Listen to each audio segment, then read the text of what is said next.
হাদিসে বললাম যে হাদিসে আল্লাহ রাসূল বলেছেন তোমরা কিবলা মুক্ত হইয়া ওয়ালাকিন শারিকু আও গারবিকু, যে তোমরা কিবলা মুক্ত হইয়া পেশাব করবে না, আবার কিবলাকে পিঠ দিয়েও পেশাব করবে না, পেশাব পায়খানা করবে না। তাহলে কোথাও যদি জরুরি প্রয়োজনে কেউ করে ফেলে, এটাতে সে একেবারে কাফির মুশরিক হয়ে গেছে, বিষয়টা ওরকম না।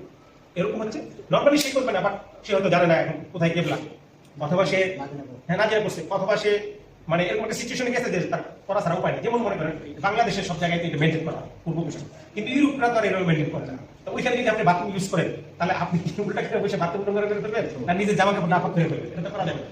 তো কি হ্যাঁ পরিস্থিতি শিকার। তো এই জন্য কেউ যদি কেবলামুখী হইয়া মানে পা দিয়ে যদি নামাজ পড়ে বা পা দিয়ে যদি ঘুমায়, সে কাফির মুশরিক হয়ে যায়। তবে এটা না করাটা উত্তম। কেউ কেউ বলছেন মাকরুহ, কেউ বলছেন যে মাকরুহ তাহরিম। মূল জিনিসটা হলো সৌদি আরবে আপনারা যারা হজ করছেন দেখবেন যে তারা কেবলার দিকে পা দিয়ে তাকে ঘুমায়। কেবলার দিকে কেন পা দিয়ে ঘুমায়, এটার একটা ব্যাখ্যা আছে। ওনাদের মাযহাবের কথা হচ্ছে যে তুমি কেবলারে পিঠ দেওয়ার চাইতে তুমি মুখটা দাও। যে ব্যক্তি শুয়ে নামাজ পড়ে সে কিভাবে নামাজ পড়ে জানেন? কেবলার দিকে পা দিয়ে।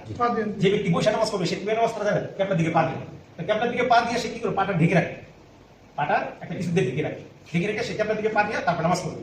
এর উদ্দেশ্য হচ্ছে যে মানে আমাদের মাযহাবে বলছে যে না আমরা কেবলার দিকে পা দিব, আর অন্যান্য মাযহাবে বলছে যে না তুমি যে কেবলার দিকে পিঠ দেওয়ার চাইতে তুমি একটুখানি পা দিলা, কিন্তু তোমার চেহারা তোমার মুখ সব কাবার দিকে থাকলো, এটা বেশি উত্তম না? তো ইমামদের মাঝে এটা নিয়ে মতবিরোধ হলো। ইমামরা যে যেটা মনে করলেন, যে কোন ইমাম মনে করছেন যে ঠিক আছে পা দিছে দে, কিন্তু তার চেহারাটা কাবার দিকে আছে। ইভেন যারা হজ করছেন তারা দেখবেন একেবারে কাবার চক্কর, কাবার মাথাফির ভিতরে পাবেন এবং মাথাফের আশপাশেও পাবেন যে কেবলার দিকে পা দিয়া তারপরে শুয়ে গেছে। হ্যাঁ, উদ্দেশ্য হচ্ছে তার চেহারা দিকে কেবলার দিকে থাকে, এটি হচ্ছে তাদের উদ্দেশ্য। আর আমাদের উদ্দেশ্য হচ্ছে যে না আমরা কেবলার দিকে পা দিব না। এটা আমরা হানাফি মাযহাবে এটা মাসআলা যে না আমরা কেবলার দিকে পা দিব। তাহলে কেন পা দিব না? কারণ আল্লাহ তাআলা বলেছেন যালিকা ওয়া ইমামুল শাআইরুল্লাহ ফা ইন্নাহা মিন তাকওয়াল কুলুব, যে এটা ইসলামের যে শিয়ার আছে, মসজিদ, মাদ্রাসা, মক্কা, মদিনা, কোরআন, হাদিস, হ্যাঁ এগুলো হচ্ছে সব ইসলামের সিম্পটম, ইসলামের আলামত, ইসলামের এটা পতাকা।